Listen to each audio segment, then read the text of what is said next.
Look at this 2015 Chevy Malibu. Keys off, keys in my hand, and then customer states that it kills the battery. Could already see that the check engine light stays on even when the car's off. So we're gonna scan it, see if it has any codes.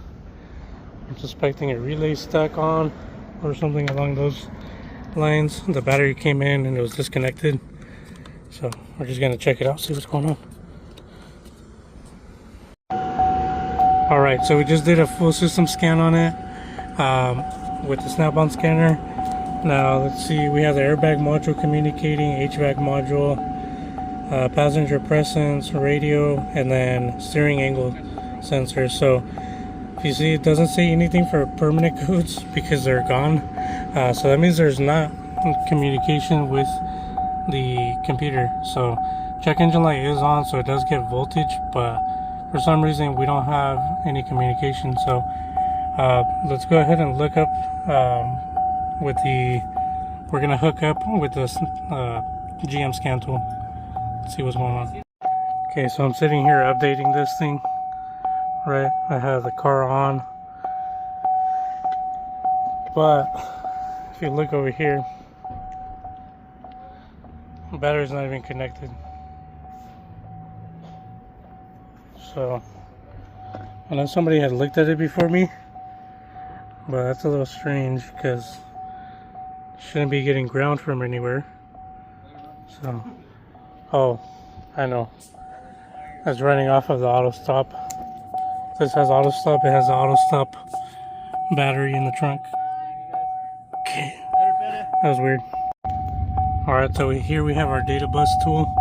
We're gonna set up to read 6 and 14. Hit check mark. Okay. We see 6 and 14 pin 6 shorted to high voltage. Okay, and then gives us our messages here. So see measured voltage. Okay, we have terminal 6 and 14 at 11 volts.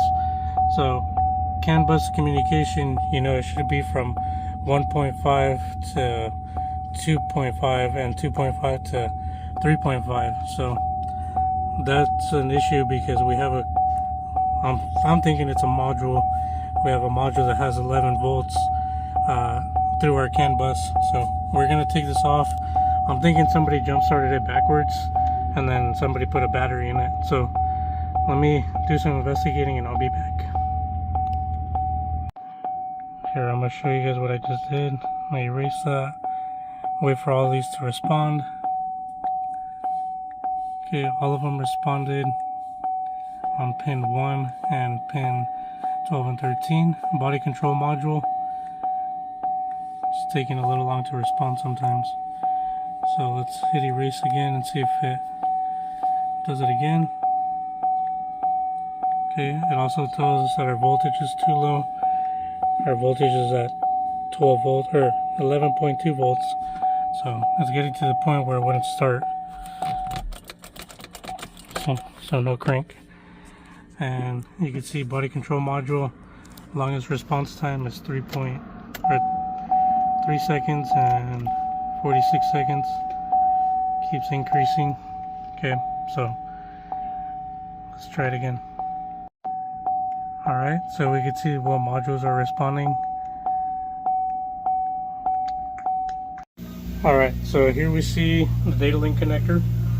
Okay, we see the yellow, or sorry, the white wire here at pin 14, and then kind of street racers. Alright, so we beat pin 6 and pin 14. And those two pins go to the body control module. Okay, and they go directly there. There's nothing else attached to it. Okay, it's just pin 4, or sorry, pin 14 and pin 6 that go to that. So we're gonna go ahead and disconnect it from the body control module. We're gonna measure how much voltage is available here. and that's going to tell us if the body control module is bad. Alright, so now we can see here, okay, we just checked these two wires. They're disconnected from anything, so they don't have any kind of voltage. We're going to go ahead and check the battery in right here, and we're going to find the full diagram because this is only a partial diagram. So we're going to find the full body diagram for the control module, and then we're going to make sure that there's no other grounds missing or anything like that, and then we're going to call the body control module. Alright, so now we have this disconnected. I disconnected the light blue connector here. That is our connector X2, which is the second one on this body control module. Okay, we can test now. We have this on ground, and we can connect this to pin 6. We have no voltage. We go to pin 14. Okay, no voltage. Also, I am front probing, but I'm not pushing in on those pins. I'm putting very light pressure on there, so not a big deal. Alright, so what I've done here is I've disconnected the BCM. Okay, that connector right there goes directly to the DLC, which is the data link connector. Okay, and then what I did is I have the two bypassed and I have them hooked into the white and light blue. Those two are can high and can low. Okay, so we have 21 ohms of resistance, which is not okay because we should have 60. So now we have to go unplug modules and see which one is shorted out. Alright, so now we're back at 120 ohms. I'm going to show you what I found. Okay, so I still have it jumped here into the two pin 1 connector, and then let's see, so I came down here, disconnected all these. I didn't change anything. And then I disconnected this one here, which instantly came apart. So there's what's left of the connector.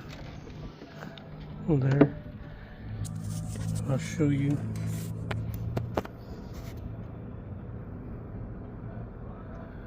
I did clean it out with this, and then just plugged it back in there gently. Now I'm gonna plug the scanner in and see what it says. Let's see if we have our 120 ohms. 18. Let me move it around and get 120. Then I'll be back.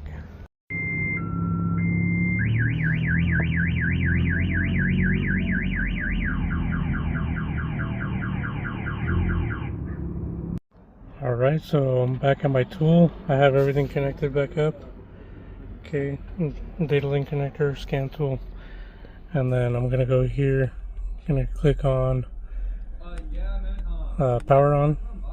Okay, we're gonna hit 6 and 14, hit check mark, and what it looks like is now we have communication. Okay, the longest response time is not available. Okay, so we can now take our key. Okay, and that worked. Let's see if it starts up now.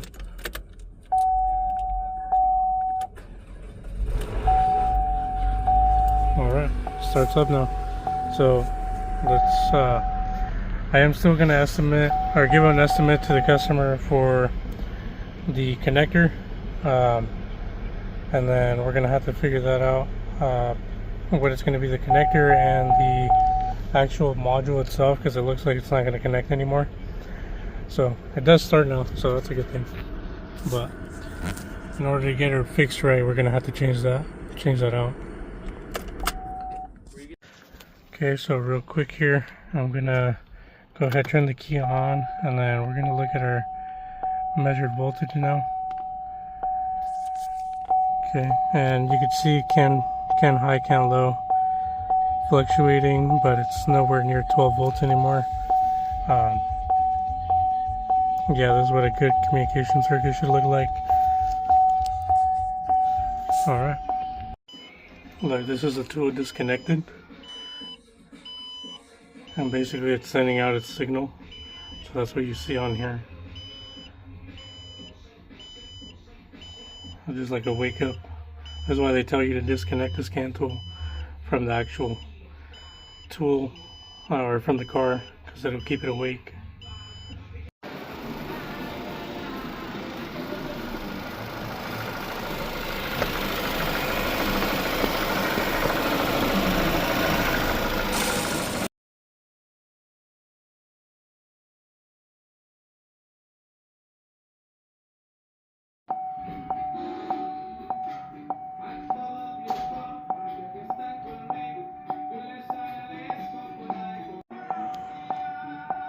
Alright, so we're going to go ahead and reprogram this module.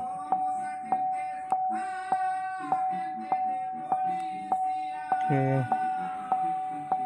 Let's go ahead. Let's run this thing. We still got a lot of lights going on.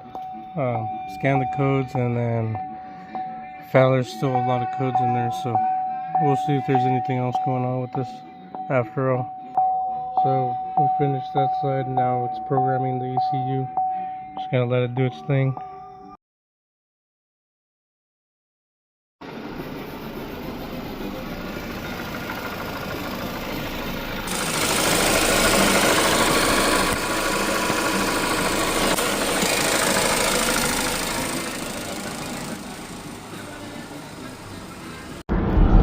POV, you're driving the car that didn't run.